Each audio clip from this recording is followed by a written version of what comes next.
Hey everyone, this video I'll be going over the Ethereum game plan for short-term, long-term, and I guess the midterm.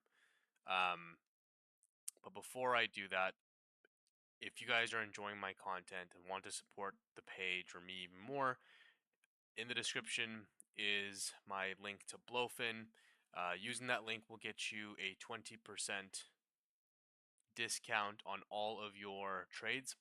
And basically, if you are using it, what it does is every hour, for every single trade you've taken in the hour, you will be paid back USDT in your funding account. So if you go to, your wallet and you go to your funding and other, and look at all the commissions, it's your rake back is given to you in form of commission every hour, and this is forever.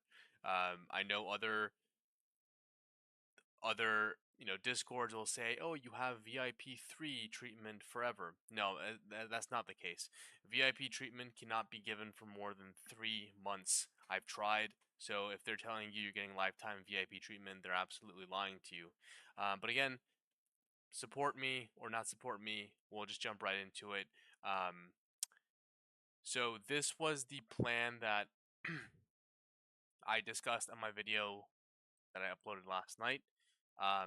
And this was the short that I gave. Like we were around here, and I drew fibs from the swing high to the swing low, which gave you the golden pocket. The golden pocket, like I said, was an area where I'd be looking for a rejection. We rejected right perfectly at the golden pocket. This is also a bearish Quasimodo with a lower low into a lower high. It's currently down 2%, about to be 3%. So if you guys are happy with that, take profit yourselves. And we're moving on to a different trade. So let's talk about this from a high time frame perspective first, and then we'll trickle this down on a lower time frame. Okay, so like I mentioned yesterday, I said that tops usually come in forms of rising wedges, right? Or an ascending wedge. So if we were, again, this is a brief run through this part at least of yesterday. Notice how, we have a rising wedge here. Okay. We have a wedge here. We have a wedge here. Okay. And most recently, we had this wedge here.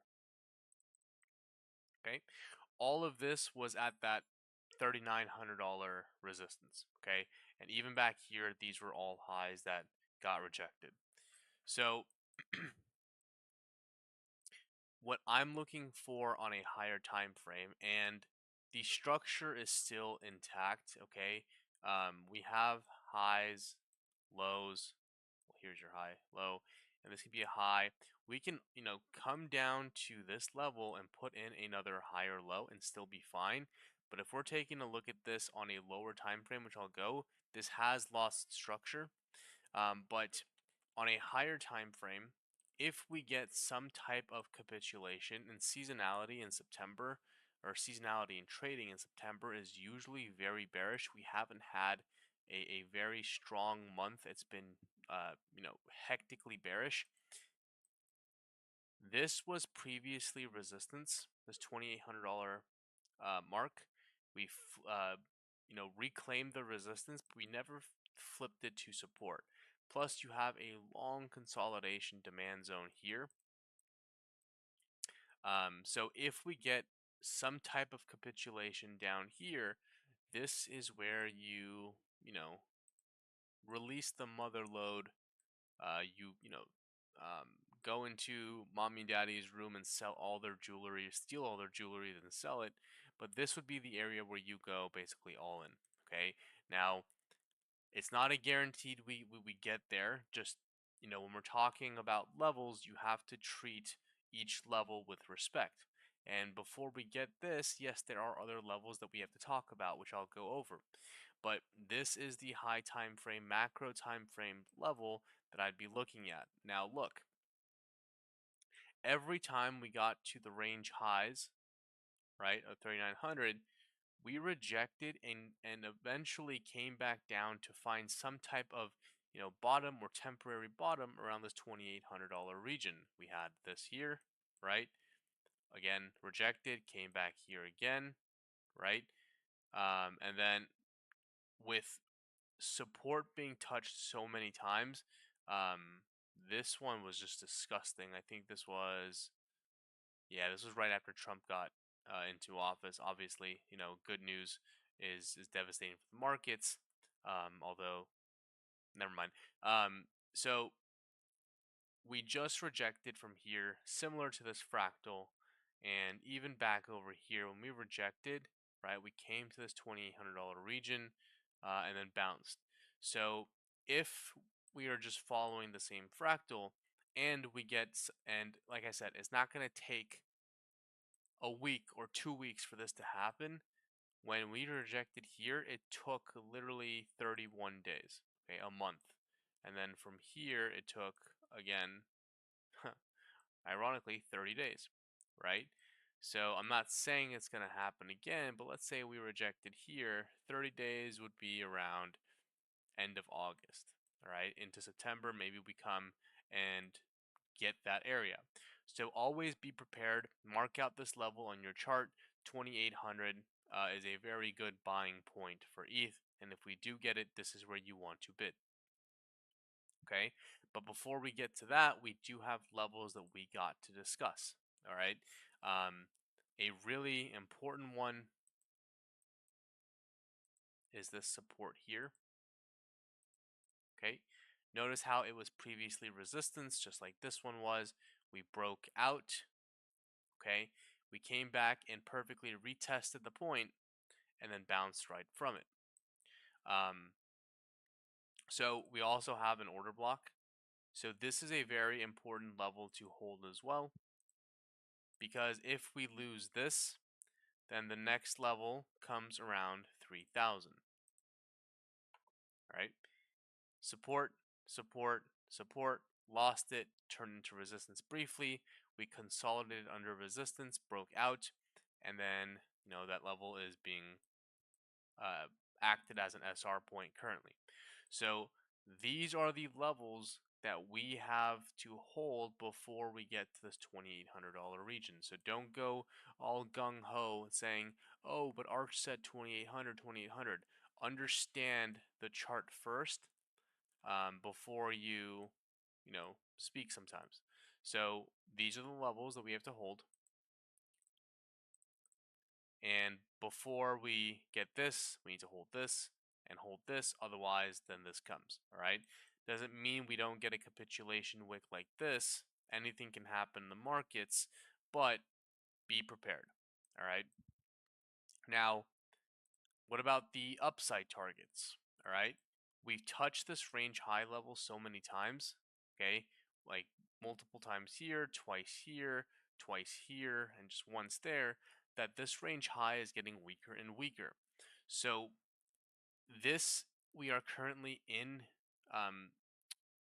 the mid range of the highs to here.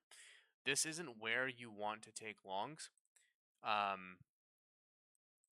If we start to go back up into, and we can go and bearish, retest this and then continue down, and this would still be another lower high here, right?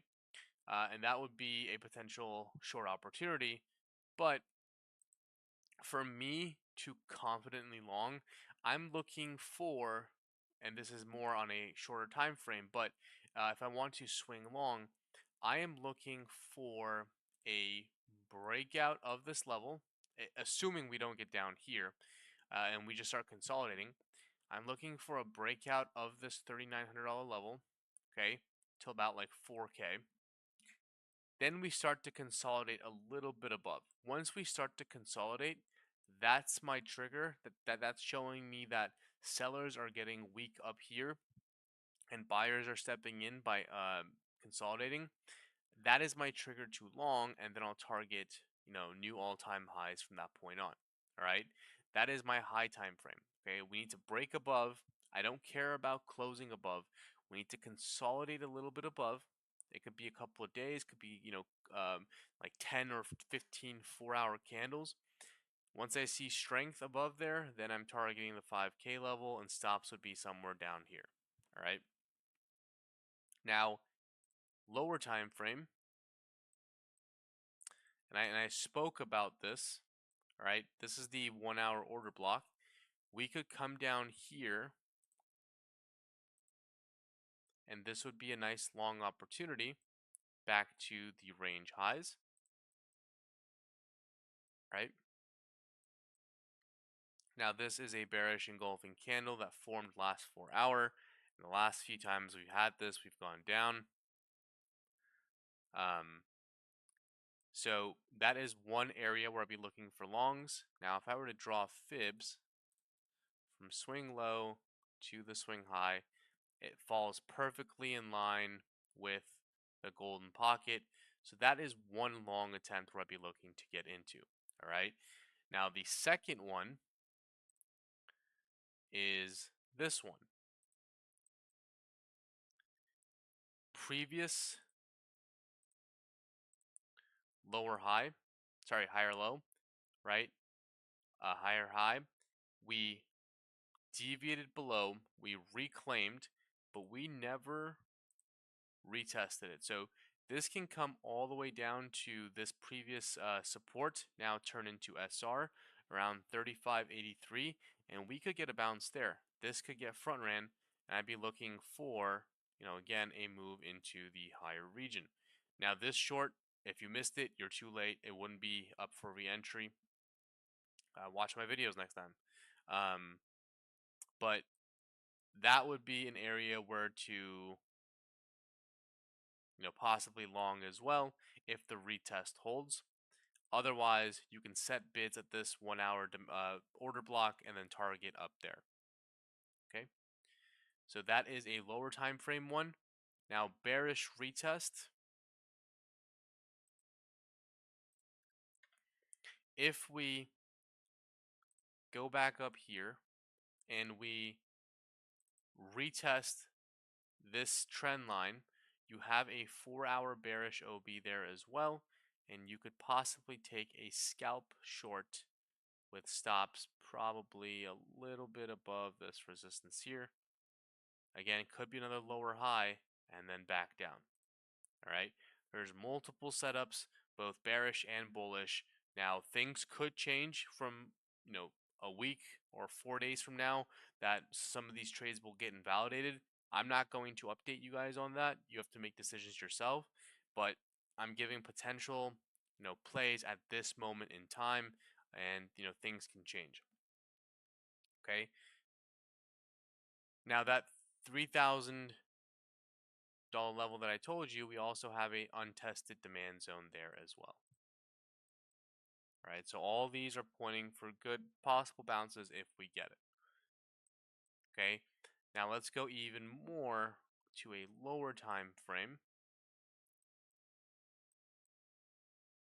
Now I know we have this order block down here, but in the event we get some type of fuckery in the markets where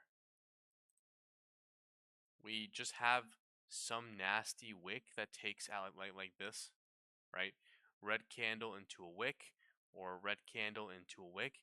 If we are here around the range low or the previous higher low here, and we just start consolidating and we have a nasty wick, you can wait for confirmation for this weekend lows to be swept.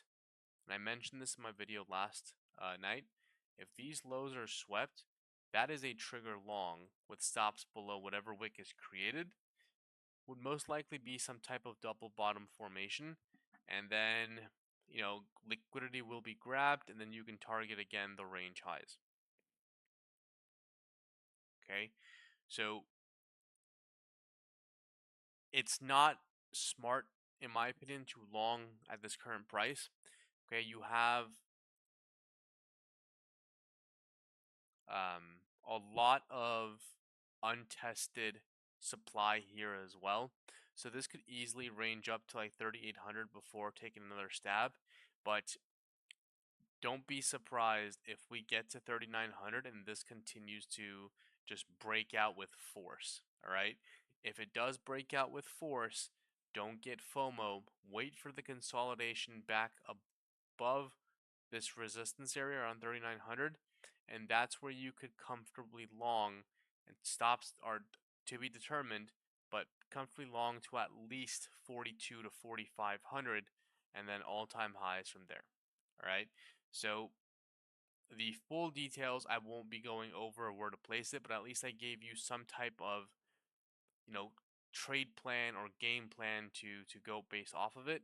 You guys just need to put in the work and take it from there. All right, so that's it for me, guys. I will make another video probably this week going over my Bitcoin short-term and long-term plan.